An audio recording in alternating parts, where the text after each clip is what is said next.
నందేమో నాన్నకి సింహం నీ అమ్మకి వాహనమై ఉండలేదా? ఎలకేమో తమరికి నెమలేమో తంబికి రథమల్లే మారలేదా?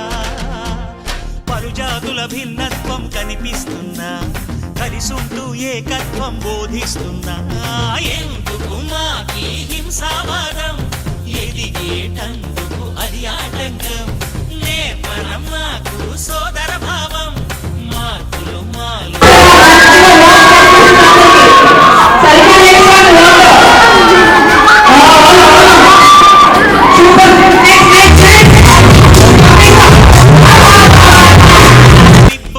గణేశ గణేశ హై హై గణేశ అడిగేస్తా గణేశ అభయమిప్పు బుజ్జి గణేశ